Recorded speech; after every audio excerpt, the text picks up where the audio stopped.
Hi guys, welcome to my world. ನಾನಿವತ್ತು ಮಂತ್ರಾಲಯಕ್ಕೆ ಹೋಗ್ತಿದ್ದೀನಿ. ಸೊ ನಾವು ಟ್ರೈನ್ ಬಂದು 2 ಮಂತ್ಸ್ ಬಿಫೋರೇ ರಿಸರ್ವೇಷನಲ್ಲಿ ಬುಕ್ ಮಾಡ್ಕೊಂಡಿದ್ವಿ. ಸೊ ನಮ್ಮ ಟ್ರೈನ್ ಬಂದು 7:30ಗೆ ಇದ್ದಿದ್ದು. It was a 8 hours journey. ಇವ್ನು ನೋಡಿ ಜಾದು ಕ್ಯಾರೆಕ್ಟರ್ ಗ್ಯಾಪ್ನ ಬಂತು. ಸೊ ಎಲ್ಲ ನಗ್ತಿದ್ವಿ.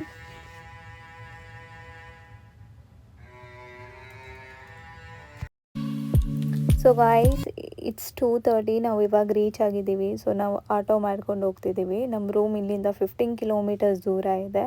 ಸೊ ಪರ್ ಹೆಡ್ ಅವರು 50 rupees ಅಂತ ಹೇಳಿದ್ದಾರೆ. ನಾವು ಬಂದು 9 ಮೆಂಬರ್ಸ್ ಇದ್ದೀವಿ. ಸೊ ನಮಗೆ ಓವರಾಲ್ 400 rupees ಚಾರ್ಜ್ ಮಾಡಿದ್ರು. ರೋಡ್ ಬಂದು ಫುಲ್ ಕತ್ಲಾಗಿತ್ತು ಗೈಸ್. ಆ್ಯಂಡ್ ಚಳಿನೂ ತುಂಬ ಇತ್ತು. ನೀವೇನಾದರೂ ಈ ಸೀಸನಲ್ಲಿ ಹೋಗ್ತಿದ್ರೆ ಪ್ಲೀಸ್ ಕ್ಯಾರಿ ಯೋರ್ ಜಾಕೆಟ್ಸ್. ನೋಡಿ ಗಾಯ್ಸ್, ಇವಾಗ ಫುಲ್ ಕತ್ತಲ್ಲಿ ಟ್ಯೂಬ್ ಬಂದ್ಬಿಟ್ಟಿದೆ. ನಾನು ಗೈಸ್ ಈ ಕತ್ತಲ್ಲಿ ಸ್ನಾನ ಮಾಡ್ತೀನಿ. ಸೊ ಬನ್ನಿ ಹೋಗೋಣ.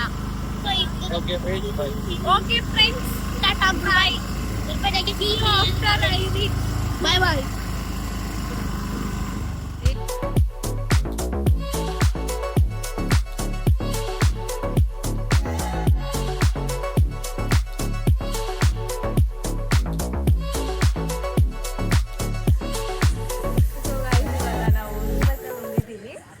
ನಾವು 3 o'clockಗೆ ಬಂದುಬಿಟ್ಟಿದ್ದೀವಿ. ಆ್ಯಕ್ಚುಲಿ ಚೆಕ್-ಇನ್ ಬಂದು 5 o'clock ಇರೋದು.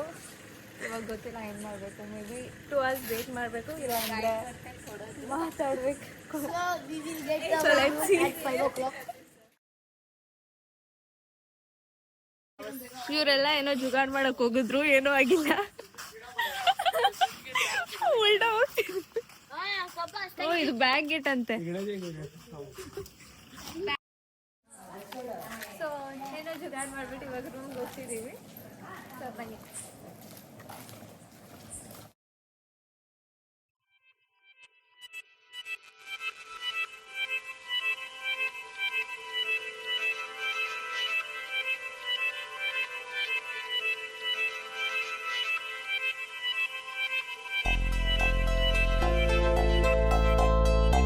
ನಾವೆಲ್ಲ ರೂಮನ್ನು ಆನ್ಲೈನಲ್ಲಿ ಬುಕ್ ಮಾಡಿದ್ದು. ಸೊ ಬನ್ನಿ ನೋಡೋಣ ರೂಮ್ಸ್ ಹೆಂಗಿದೆ. ಸೊ ಇದು ನಮ್ಮ room. Let's open it. Super.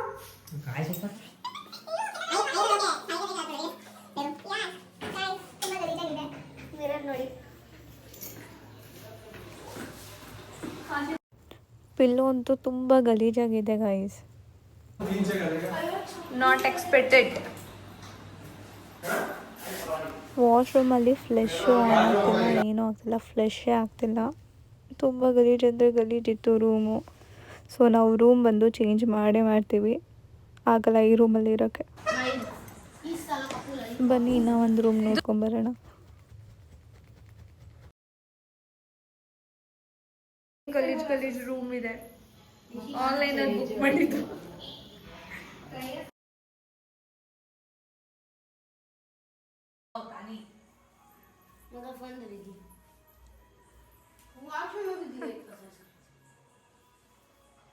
ಎಲ್ಲ ರೂಮ್ಸಲ್ಲೂ ಇದು ಸಿಗತ್ತೆ, ಲಿಪ್ಸ್ಟಿಕ್ ಮಾರ್ಕ್ಸ್.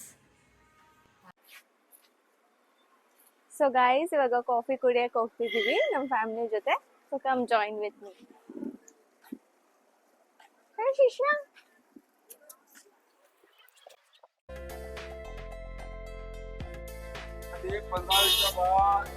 ಕಾಫಿ ಎಲ್ಲ ಕುಡ್ದಿದ್ದಾಯ್ತು. ರೂಮ್ಗೆ ಹೋಗ್ತಿದ್ದೀವಿ. ರೂಮ್ಗೆ ಹೋಗ್ಬಿಟ್ಟು ಫ್ರೆಶ್ ಅಪ್ ಆಗಿಬಿಟ್ಟು ಆಮೇಲೆ ಟೆಂಪಲ್ಗೆ ಹೋಗೋದು. ಸೊ ನಾವಿವಾಗ ರೆಡಿಯಾಗಿ ಟೆಂಪಲಿಗೆ ಬಂದಿದ್ದೀವಿ. ನೀವು ಎಂಟರ್ ಆಗ ಕೂಡಲೇ ನೋಡ್ಬೋದು ಮಾಂಚಾಲಮ್ಮ ಸಂವಿಧಾನಕ್ಕೆ.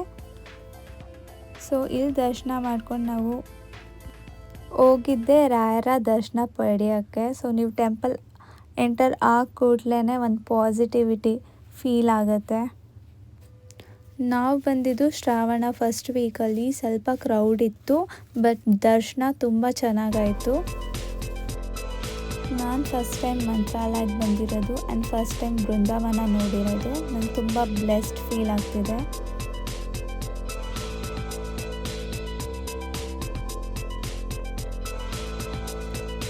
ಫ್ರೆಂಡ್ಸ್, ನಾನು ಬಂದು ಬೇಸಿಕ್ಲಿ ಕನ್ನಡದವಳಲ್ಲ.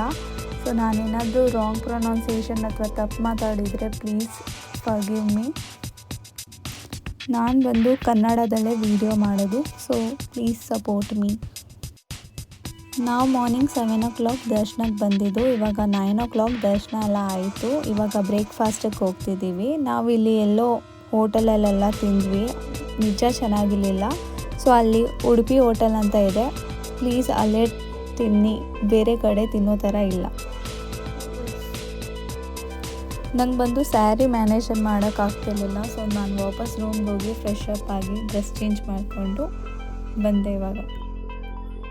ಸೊ ಗೈಸ್, ಇವಾಗ ರಾಯರದ್ದು ಪ್ರಸಾದ ತಿನ್ನಕ್ ಹೋಗ್ತಿದೀವಿ, ಬನ್ನಿ.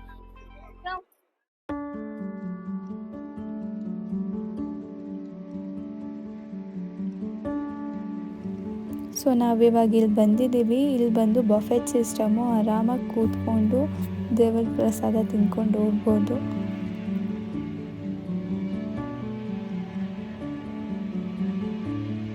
ಸೊ ನೀವೇನಾದರೂ ಮಂತ್ರಾಲಯಕ್ಕೆ ಬಂದರೆ ಪ್ರಸಾದ ತಿನ್ನೋಕ್ಕೆ ಮಿಸ್ ಮಾಡಬೇಡಿ. ಬೇರೆ ಎಲ್ಲೆಲ್ಲೋ ಆಚೆ ತಿನ್ನೋ ಬದಲು ಇಲ್ಲಿ ಪ್ರಸಾದ ತಿಂದ್ಬಿಟ್ಟು ಹೋಗಿ. ಎಷ್ಟು ಚೆನ್ನಾಗಿರುತ್ತೆ ಅಂದರೆ ನೋ ವರ್ಡ್ಸ್. ಸೊ ಇವತ್ತಿನ ಪ್ರಸಾದ ಅನ್ನ, ಸಾಂಬಾರ್, ರಸಮ್ ಮತ್ತು ಸ್ವೀಟ್ ಪೊಂಗಲ್ ಇತ್ತು. ಆಮೇಲೆ ಲಾಸ್ಟಲ್ಲಿ ಮೊಸರನ್ನನೂ ಕೊಟ್ಟರು.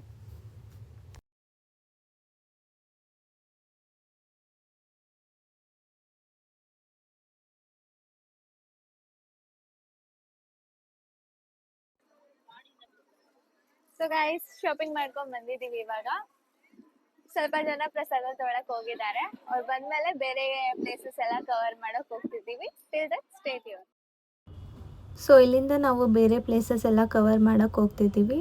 ಆ್ಯಸ್ ಐ ಸೆಡ್, ನಾವೆಲ್ಲ ಆಟೋದಲ್ಲೇ ಹೋಗಿದ್ದು. ನಮ್ಮ ಫುಲ್ ಫ್ಯಾಮಿಲಿಗೆ ಸೇರಿ ಅವರು ಓವರಾಲ್ 1200 ಏನೋ ಚಾರ್ಜ್ ಮಾಡಿದ್ರು. ಪರ್ ಹೆಡ್ 130 ಏನೋ ಚಾರ್ಜ್ ಮಾಡಿದ್ರು ಅವರು. ಆಟೋದವ್ರದ್ದು ನಂಬರ್ ಡಿಸ್ಕ್ರಿಪ್ಷನ್ ಇರುತ್ತೆ, so please do checkout.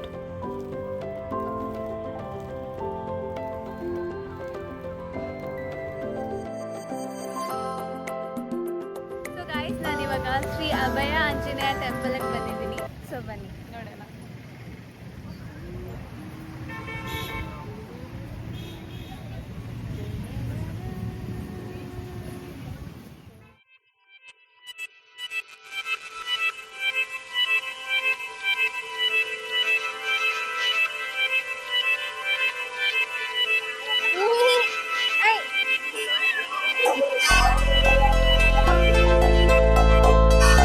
Guys, ಇವಾಗ ನೀವು ನೋಡ್ಬೋದು, ಇದು ಆಂಜನೇಯದು ಪಾದರಕ್ಷ ಇದು. ಸೊ ಗೈಸ್, ಇವಾಗ ಏನೋ ಇಲ್ಲಿ ನಡೀತಿದೆ, ಏನಂತ ಗೊತ್ತಿಲ್ಲ.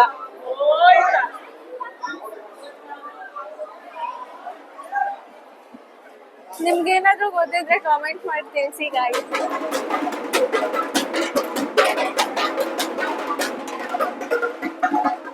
ಫ್ರೆಂಡ್ಸ್, ಇವಾಗ ಎಲ್ಲರೂ ಸುಸ್ತಾಗ್ಬಿಟ್ಟಿದೀವಿ ಫ್ರೆಂಡ್ಸ್, ಎನರ್ಜಿ ಇಲ್ಲ ಫ್ರೆಂಡ್ಸ್.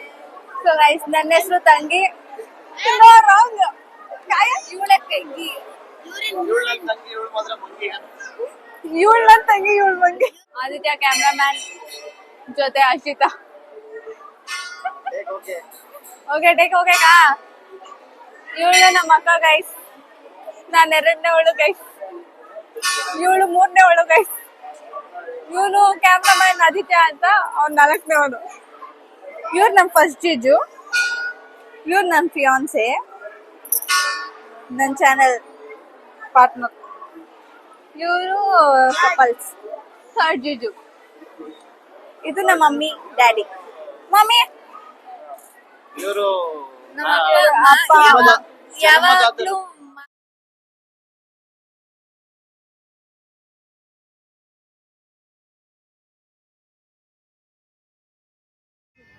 ವಾವ್, ಸಿ ನೋಡಿ ಗೈಸ್, ಇದೆಲ್ಲ ನಂಗೆ ಬೆಂಗಳೂರಲ್ಲಿ ನೋಡೋಕ್ಕೆ ಸಿಗಲ್ಲ. ಅಷ್ಟು ಫ್ರೆಶ್ ಫೀಲ್ ಆಗ್ತಿದೆ ಇಲ್ಲಿ ಬಂದಮೇಲೆ. Feeling peace. ವಿತೌಟ್ ಸ್ಲಿಪ್ಪರ್ಸ್ ನಡೆದ್ರೆ ಅರ್ತ್ ಎನರ್ಜಿ ಸಿಗತ್ತೆ. ಸೊ ವಾಕ್ ಮಾಡಿ ಮಣ್ಣಲ್ಲಿ. ಸೊ ಗೈಸ್, ಇವಾಗ ಬೇರೆ ಟೆಂಪಲ್ಗೆ ಬಂದಿದ್ದೀವಿ. ಯಾವ ಟೆಂಪಲ್ ಇಲ್ಲಿ ಗ್ರಾಮಸ್ಥರು ಎರಕಲಮಂತರ ಸ್ವಾಮಿಗಳೇ ಗ್ರಾಮ ದೇವತೆ ಲಕ್ಷ್ಮೀದೇವಿ. ಈ ತಾಯಿ 16ನೇ ಶತಮಾನದಲ್ಲಿ ರಾಘವೇಂದ್ರ ಸ್ವಾಮಿಗಳು ಮಂತ್ರಾಲಯಕ್ಕೆ ಹೋಗ್ತಿರೋ ಮುಂಚೆ ತಾಯಿ ಆಶೀರ್ವಾದ ತಗೊಂಡೋಗಿ ಮಂತ್ರಾಲಯಕ್ಕೆ ಹೋಗ್ತಿರೋ ಮುಂಚೆ 12 ವರ್ಷ ತಪಸ್ ಮಾಡೋ ಸ್ವಾಮಿಗಳೇ ರಾಯರು ಗುರುಗಳು ಬಂದು ಅವರು ತಪಸ್ ಮಚ್ಚಲ್ಲಿ ಪಂಚಮಿ ಆಂಜನೇಯ ಸ್ವಾಮಿ, ಕೊಲ್ಲಾಪುರ ಮಹಾಲಕ್ಷ್ಮಿ, ತಿರುಪತಿ ಸ್ವಾಮಿ, ಪೂರ್ಣಮೋತ್ತರ ಸಮೇತ ಅವರು ದರ್ಶನ ಕೊಟ್ಟಿದ್ದಾರೆ. ಇಲ್ಲಿ ರಾಘವೇಂದ್ರ ಸ್ವಾಮಿಗಳು 12 ವರ್ಷ ತಪಸ್ ಮಾಡಿ ಮಂತ್ರಾಲಯಕ್ಕೆ ಹೋಗಿ ಬೃಂದಾವನ ಪ್ರವೇಶ ಆಗಿದ್ದು. ಅಲ್ಲಿ ರಾಘವೇಂದ್ರ ಸ್ವಾಮಿ ಪಕ್ಕದಲ್ಲಿ ಚಿಕ್ಕ ದೇವಸ್ಥಾನ ಮಾಂಚಲಮ್ಮ, ಅಲ್ಲಿ ಮಾಂಚಲಮ್ಮ ಹೆಂಗಿದ ತಾಯಿ ಇಲ್ಲಿ ಶಂಕುಚಕ್ರ ಸಮೇತವಾಗಿ ಉಬ್ಬರಿದು. ಗ್ರಾಮಸ್ಥರು ಎರಕಲಮ್ಮ ಅಂತ ತಾಯಿ, ಎರಕಲಮ್ಮ ಅಂದ್ರೆ ಹಳ್ಳೂರವರು ಎರಕಲಮ್ಮ ಅಂತಾರೆ. ಎರಕಲಮ್ಮ ಅಂದ್ರೆ ಹೊರ ಕೊಡ್ತಾಯಿ ಲಕ್ಷ್ಮೀ ದೇವಿ. ಈ ದೇವಿ 16ನೇ ಶತಮಾನದಲ್ಲಿ ಇದು ತಾಯಿ ಉಬ್ಬರಿಯುತ್ತಾಯಿ.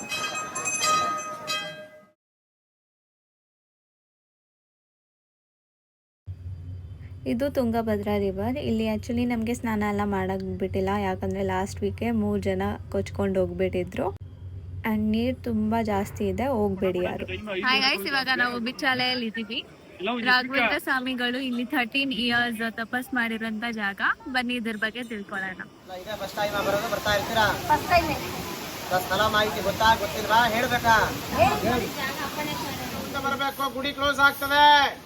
ನೋಡಿ, ಈ ಊರ ಹೆಸರು ಬಂದು ಭಿಕ್ಷಾಲಯ ಅಂತ ಕರೀತಾರೆ. ಹಳೆ ಹೆಸರು ಭಿಕ್ಷಾಲಯ, ಇವಾಗಿನ ಹೆಸರು ಬಂದು ಭಿಕ್ಷಾಲಯ ಅಂತ ಆಗಿದೆ. ನೀವೆಲ್ಲ ಮಂತ್ರಾಲಯಕ್ಕೆ ಹೋಗಿ ಬಂದ್ರೆ ಎಲ್ಲಾರು ಮಂತ್ರಾಲಯದ ಹಳೆ ಹೆಸರು ಮಾಂಚಾಲಯ, ಇವಾಗಿನ ಹೆಸರು ಬಂದು ಮಂತ್ರಾಲಯ ಅಂತ ಆಗಿದೆ. ನೀವೆಲ್ಲ ಪೂಜ್ಯಾಯ ರಾಘವೇಂದ್ರಾಯ ಮಂತ್ರ ಕೇಳಿದಿರಲ್ವಾ? ಆ ಮಂತ್ರ ಬರೆದಿದ್ದು ಮಹಾನುಭಾವರೇ ಅಪ್ಪಣ್ಣಾಚಾರ್ಯವರು. ಅಪ್ಪಣ್ಣಾಚಾರ್ಯವರು ಯಾರು ಅಂದ್ರೆ ರಾಘವೇಂದ್ರ ಸ್ವಾಮಿಗಳವರ ಶಿಷ್ಯರು. ಅವರು ಹುಟ್ಟಿದಂತಹ ಊರಿದು.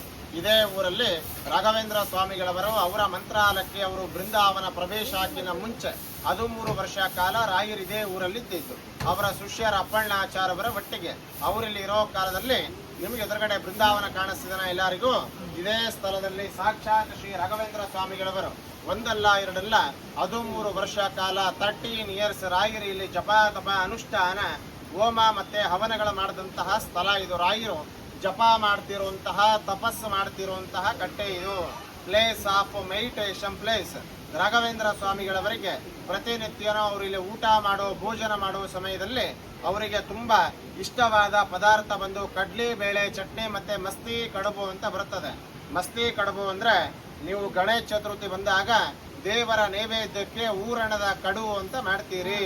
ಅದು ರಾಯರಿಗೆ ತುಂಬಾ ಇಷ್ಟವಾದ ಪದಾರ್ಥ. ಇವಾಗೂ ನೀವು ನೋಡಬಹುದು ರಾಘವೇಂದ್ರ ಸ್ವಾಮಿಗಳವರಿಗೆ ಬಳಸ್ತಿರುವಂತಹ ವರಳ ಕಲ್ಲು ರುಬ್ಬಗುಂಡ ಮೇಲ್ಗಡೆ ಬರೆದಿರ್ತಾರೆ. ಹೋಗ್ತಾ ನೋಡ್ಕೊಂಡು ಹೋಗಿ.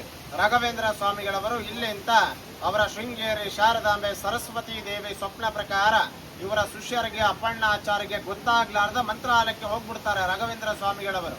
ಇವರ ಅಪ್ಪಣ್ಣಾಚಾರ್ಯಗೆ ಗೊತ್ತಾದ ಮೇಲೆ ಇಲ್ಲ, ರಾಯರ ಬೃಂದಾವನವನ್ನು ನಿಲ್ಲಿಸಬೇಕು, ಅಡ್ಡಿ ಹಾಕಬೇಕು ಅಂತ ಬಹುಶಃ ನೀವೆಲ್ಲ ಟಿವಿಸಲ್ಲೇ ನೋಡಿರ್ಬೋದು ಅನ್ಕೊಂತೀನಿ. ಅವರಿಗೆ ಬಿಚ್ಚಾಲಿಂತ ಮಂತ್ರಾಲಯಕ್ಕೆ ಹೋಗ್ಬೇಕಾದ್ರೆ ಅವರಿಗೆ ತುಂಗಾಭದ್ರಾ ನದಿನೇ ಮಂತ್ರಾಲಯ ತನಕ ದಾರಿ ಕೊಟ್ಟು ಕರ್ಕೊಂಡು ಹೋಗಿದಂತಹ ನದಿ. ಆ ನದಿ ಇದೇ ತುಂಗಾಭದ್ರಾ ನದಿ. ಶ್ರೀಪೂರ್ಣ ಬೋಧ ಗುರುತೀರ್ಥ ಭಯೋದ್ವಿಪಾರ ಈ ಪೂಜ್ಯಾಯ ರಾಘವೇಂದ್ರಾಯ ಅಂತ ರಾಯರ ಹೆಸರ ಮೇಲೆ ಮಂತ್ರ ಹೇಳಿ ಕಣ್ಣೀರು ಹಾಕೊಂಡು ರಾಯರನ್ನ ಪ್ರಾರ್ಥನೆ ಮಾಡಿಕೊಂಡು ಈ ಭಯಂಕರ ಹರಿಯೋ ನದಿಯಲ್ಲಿ ಕಾಲಿಟ್ರೆ ಸಾಕು, ಇದೇ ನದಿನೇ ರಾಯರ ಬೃಂದಾವನ ಆಗೋ ಜಾಗಕ್ಕೆ ದಾರಿ ಕೊಡ್ತದೆ. ಆದರೂ ಕೂಡ ಇಲ್ಲಿಂದ ಅವರು ಮಂತ್ರಾಲಯಕ್ಕೆ ಹೋಗಷ್ಟಿಗೆ ಶ್ರೀ ರಾಘವೇಂದ್ರ ಸ್ವಾಮಿಗಳವರ ಬೃಂದಾವನ ಅಷ್ಟೊತ್ತಿಗೆ ಕಂಪ್ಲೀಟ್ ಆಗಿ ಮುಗಿದೋಗಿರ್ತದೆ. ಆ ಬೃಂದಾವನ ನೋಡಿದ ತಕ್ಷಣ ಅವರ ಶಿಷ್ಯರಿಗೆ ಅಪ್ಪಣ್ಣಾಚಾರ್ಯವರಿಗೆ ತಡ್ಕೊಳ್ಳಾರ್ದ ಅವರ ಜೋರು ಅಳುಕೊಂತ ಕಿರಿಚ್ಕೊಂತ ಆ ದುಃಖದಲ್ಲಿ, ನಿಮಗೆ ಮಂತ್ರಾಲಯದಲ್ಲಿ ಬೃಂದಾವನ ಇದೆಯಲ್ವಾ, ಆ ಬೃಂದಾವನ ಮುಂದ್ಗಡೆನೆ ಅವರ ಮೂರ್ಛದಿಂದ ಕೆಳಗಡೆ ಬಿದ್ದು ಬಿಡ್ತಾರೆ. ಇವರ ಬಿದ್ದು ತಕ್ಷಣ ಬೃಂದಾವನ ವೈಬ್ರೇಷನ್ ಆಗಿ ಬೃಂದಾವನ ಒಳಗಿಂತನೇ ಒಂದು ಧ್ವನಿ ಬರ್ತದೆ, ಸಾಕ್ಷಿ ಅಯಾಸ್ತೋತ್ರೈಹಿ ಅಂತ ಹೇಳಿ. ಬೃಂದಾವನ ಒಳಗಿಂದೆ ರಾಘವೇಂದ್ರ ಸ್ವಾಮಿಗಳವರು ಹೇಳ್ತಾರೆ ಅವರ ಶಿಷ್ಯರಿಗೆ, ಅಪ್ಪಣ್ಣ ನೀನು ಈ ವಯಸ್ಸಲ್ಲಿ ನನ್ನಕ್ಕೋಸ್ಕರವಾಗಿ ಮಂತ್ರಾಲಯ ತನಕ ಬರಬೇಡ. ನಾನು ನಿನ್ನ ಒಟ್ಟಿಗೆ ಬಿಚ್ಚಾಲೆಯಲ್ಲಿ ಇರಬೇಕಾದ್ರೆ ಅರಳಿ ಮರದ ಕೆಳಗಡೆ ನಾನು ಜಪ ಮಾಡ್ತಿರುವಂತ ಕಟ್ಟೆ ಇದೆ. ಆ ಕಟ್ಟೆ ಮಧ್ಯದಲ್ಲಿ ನೀನು ಪ್ರಥಮ ಏಕಶಿಲಾ ಬೃಂದಾವನ. ಏಕಶಿಲಾ ಅಂದ್ರೆ ಒಂದೇ ಶಿಲೆ, ಒಂದೇ ಕಲ್ಲಲ್ಲಿ ಬೃಂದಾವನ ಕಟ್ಟು ಸ್ಥಾಪನೆ ಮಾಡು, ನಾನೇ ಬಂದು ನಿನಗೆ ಅಲ್ಲೇ ದರ್ಶನ ಕೊಡ್ತೀನಿ ಅಂತ ರಾಯರು ಹೇಳಿದಾಗ ಅವರು ಅದೇ ದುಃಖದಲ್ಲಿ ಬಂದು ರಾಘವೇಂದ್ರ ಸ್ವಾಮಿಗಳವರ ತಪಸ್ಸು ಮಾಡ್ತಿರುವಂತಹ ಸ್ಥಳದಲ್ಲಿ ಕಟ್ಟಿಗೆ ಮೇಲೆ ಒಂದೇ ಶಿಲೆಯಲ್ಲಿ ಒಂದೇ ಕಲ್ಲಲ್ಲಿ ಬೃಂದಾವನ ಕಟ್ಟಿದ್ರು, ಸ್ಥಾಪನೆ ಮಾಡಿದ್ರು. ರಾಘವೇಂದ್ರ ಸ್ವಾಮಿಗಳವರು ಅವರ ಶಿಷ್ಯರಿಗೆ ಮಾತು ಕೊಟ್ಟ ಹಾಗೆ ಜ್ಯೋತಿ ರೂಪದಿಂದ ಇಲ್ಲಿ ದರ್ಶನ ಕೊಟ್ಟಿರುವಂತಹ ಫಸ್ಟ್ ಬೃಂದಾವನ. ಬೃಂದಾವನ ಚೆನ್ನಾಗಿ ಗಮನಿಸಿ ನೋಡಿ, ಒಂದೇ ಶಿಲೆ ಕಾಣಿಸ್ತದೆ. ಈ ತರ ನಿಮಗೆ ಬೃಂದಾವನ ಈ ಕ್ಷೇತ್ರದಲ್ಲಿ ಬಿಟ್ಟರು ನಿಮ್ಗೆ ಎಲ್ಲೂ ಸಿಗಲ್ಲ ನೋಡ್ಲಿಕ್ಕೆ.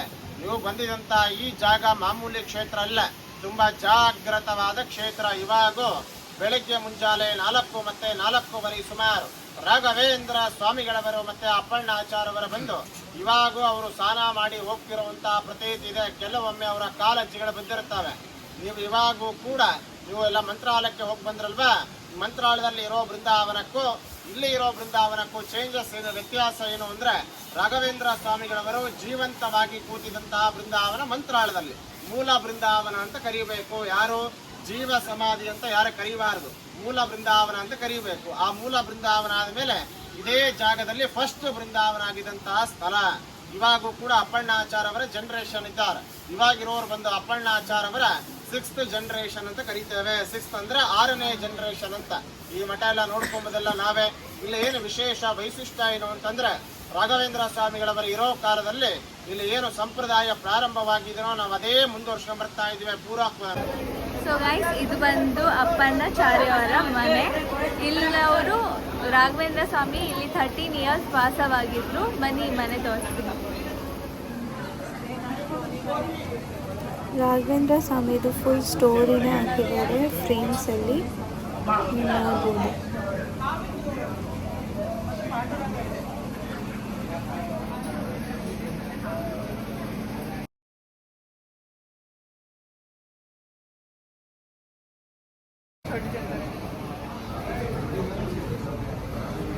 ಇದು ರಾಘವೇಂದ್ರ ಸ್ವಾಮಿದು ಸ್ಲೀಪಿಂಗ್ ಏರಿಯಾ. ಇಲ್ಲೇ ರಾಘವೇಂದ್ರ ಸ್ವಾಮಿ ಮಲ್ಕೊತಾ ಇದ್ದಿದ್ದು.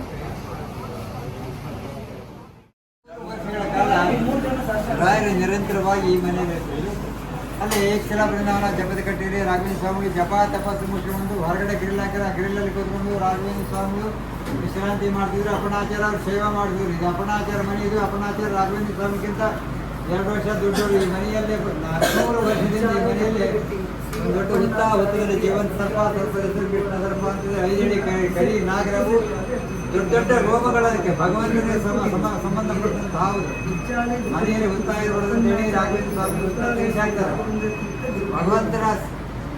ಭಗವಂತನನ್ನು ಇದು ಮಾಡ್ತಾರೆ, ಸ್ಮರಣೆ ಮಾಡಿ 2 ಕೈ ಎತ್ತಿ ಭಗವಂತನನ್ನ ಪ್ರಾರ್ಥನೆ ಮಾಡಿದ ರಾಘವೇಂದ್ರ ಸ್ವಾಮಿಗಳ ತಪಸ್ಸಕ್ತಿಗೆ ಕೃಷ್ಣ ಸರ್ಪ ಸ್ವಯಂ ಸೆರೆಯಾಗಿ ಬಂತು. ಆ ಸೆರೆಯನ್ನು ಹೊರಗಡೆ ತೆಗೆದು ಅವರೇ ಪ್ರತಿಷ್ಠಾಪನೆ ಮಾಡಿದ್ರು. ವಿಚಾರಣೆನಾಗಪ್ಪ ಅಂತೇಳಿ ಭಾರಿ ಜಾಗೃತರಾಗ್ತದೆ. ಸಂಯಮನ